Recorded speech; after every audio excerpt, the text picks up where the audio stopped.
좋으신 우리 주님의 은혜가 이 시간 우리 모든 교우들과 함께 하시기를 바랍니다. 오늘 우리가 함께 나누고 은혜 받으실 말씀은 시편 69편의 말씀입니다.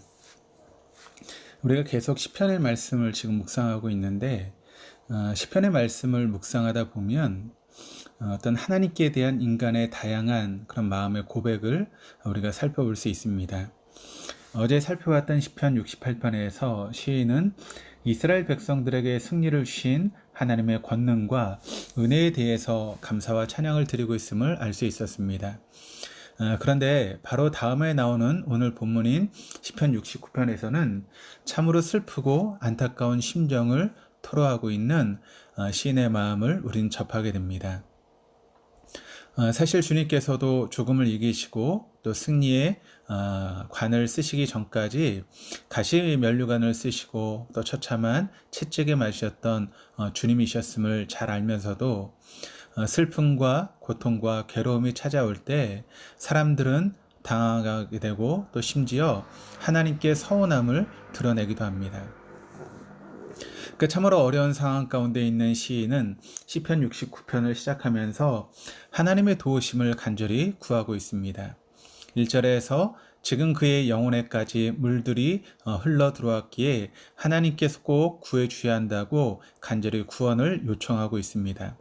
게다가 시인은 그의 상황이 얼마나 답답하고 어려운지를 표현하기 위해서 자신이 지금 설 곳 없는 깊은 수렁에 빠져 똑바로 서 있을 수도 없을 뿐만 아니라 벗어나기 위해서 몸부림치면 칠수록 몸은 더욱 수렁에 빠져들어가고 마침내 큰 물이 넘쳐버리는 것 같은 참으로 암담하고 고통스러운 상태를 맞고 있다라고 말하고 있습니다. 물살이 내 인생 가운데 그리고 내 영혼에까지 침투하여 들어오게 되었을 때의 고통은 어떤 말로도 여러 표현할 수 없는 인생의 큰 어려움과 절망을 경험한 상태임에 분명합니다. 하지만 하나님을 전심으로 신뢰하는 시인은 그런 상황 가운데 좌절하며 절망하는 것이 아니라 하나님 앞에 나아가 간절히 부르짖습니다. 주님 도와주옵소서. 주님 살려주십시오. 제발 나를 수렁에서 건져주시고 빠지지 않게 해 주옵소서. 나를 미워하는 사람들과 저 무서운 깊은 물에서 나를 살려주십시오. 얼마나 간절히 하나님을 불렀는지 이제 피곤하여지고 목이 마르며 하나님을 간절히 바라다가 눈이 쇠약해질 만큼 간절히 하나님을 찾고 하나님의 도움을 구하고 있습니다. 원수의 위협과 죽음의 공포 앞에서 몸의 에너지가 다 소진될 만큼 간절히 하나님을 찾고 있는 시인의 모습을 볼 수 있습니다. 하나님께 나아가 간절히 울부짖는 시인의 모습은 예수님께서 잡히시기 전 겟세마네 동산에서 기도하실 때 땀방울이 핏방울과 같이 되기까지 기도하셨던 주님의 모습을 떠오르게 합니다. 예수님은 잡히시기 전 간절히 기도하셨습니다. 누가복음 22장 44절 말씀을 보시면 예수께서 힘쓰고 애써 더욱 간절히 기도하시니 땀이 땅에 떨어지는 핏방울같이 되더라 라고 기록합니다. 하나님이신 성자 예수님은 이 세상이 있기 전부터 성부, 성령, 하나님과 하나이셨습니다. 그러나 십자가 위에서만큼은 모든 인간의 죄를 다 짊어진 죄물이 되어야 하셨고 철저히 하나님으로부터 외면당하셔야만 했습니다. 육체적인 고통을 제하고라도 인간의 죄가 깨끗이 용서받기 위해서 겪으셔야 하는 하나님과의 단절은 예수님에게 너무나 큰 사건이었습니다. 예수님은 감히 우리가 상상할 수조차 없는 커다란 사건을 앞두고 간절히 기도하셨습니다. 아버지여, 아버지의 뜻이라면 이 잔을 옮겨 주옵소서. 그러나 나의 원대로 마옵시고 아버지 원대로 되기를 원합니다. 이와 같은 기도를 드릴 때 애써 더 간절히 기도하실 때 땀방울이 핏방울같이 되었습니다.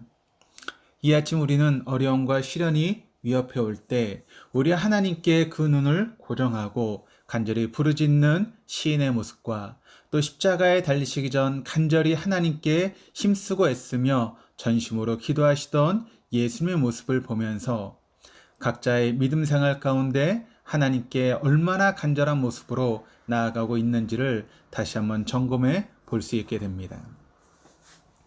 많은 사람들은 예수님의 제자가 되기를 소원하고 있습니다. 하지만 기적을 일으키시는 예수님, 나의 삶을 더욱 윤택하게 만들어주시는 예수님은 그렇게 우리가 그 예수님을 따르려고 하기보다는 하나님만을 바라보며 땀방울이 핏방울이 되도록 간절히 기도하시던 예수님의 모습을 본받는 것은 참 부담스러워합니다. 그리고 편안하게 그리고 적당히 내 입맛에 맞게 즐기는 신앙생활은 원하면서도 힘쓰고 애써 하나님 앞에 엎드려 간절히 기도하는 신앙생활을 하는 것에 대해서는 우리가 참 주저할 때가 많이 있습니다. 때로는 우리가 읽은 69편의 7절에서 12절의 상황처럼 하나님께 나아가 간절히 부르짖는 동안에 주변의 사람들이 나를 조롱하고 비방하며 쓸데없는 짓을 한다는 핀잔을 듣는 것이 싫어 하나님께 구하지 않거나 구하다 그만두는 경우도 얼마나 많이 있습니까? 하지만 우리가 따라야 될 예수님의 모습은 바로 어떤 상황에서도 하나님께 집중하며 간절히 하나님께 매달리는 모습입니다. 17절에서 21절의 고백처럼 환난 중에서 구원하실 하나님, 영혼을 구원하실 하나님께 간절히 나아가야 합니다. 비록 쓸개를 음식물로 주며 목마를 때 초를 마시게 했던 수많은 원수들이 나를 조롱하고 비웃는다 하더라도 공의의 하나님, 능력의 하나님께서 반드시 나를 구원해 주실 것을 믿으며 하나님께 나아가야 하는 것입니다.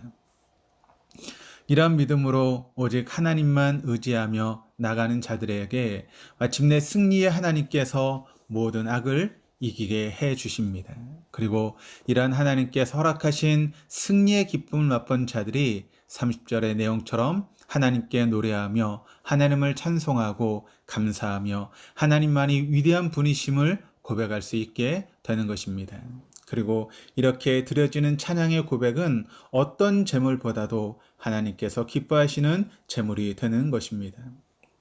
하나님은 참으로 억눌리고 외롭고 힘든 자들의 신음을 들으시고 갇힌 자를 멸시하지 않으시는 사랑 많으신 하나님이십니다. 우리가 간절히 하나님만 바라며 전심으로 기도할 때 신실하신 하나님께서는 결국 우리의 눈물의 강구를 기쁨의 찬양으로 바꿔 주십니다. 기도하시겠습니다. 존귀하신 하나님 아버지, 우리의 인생 가운데 정말 공고하고 힘든 나날을 보내게 될 때 우린 더욱 주님께만 집중하며 나아가기를 소원합니다. 우리의 죄를 짊어지시고 십자가에 달리시기 전 주님께서 보여주셨던 그 간절한 기도의 본을 따라 이제 내가 주님께 간절히 기도하는 기도의 사람이 될 수 있기를 간절히 소원합니다. 주님, 우리를 불쌍히 여겨주시고 도와주옵소서. 이 모든 말씀 거룩하신 예수 그리스도 이름으로 간절히 기도드립니다. 아멘.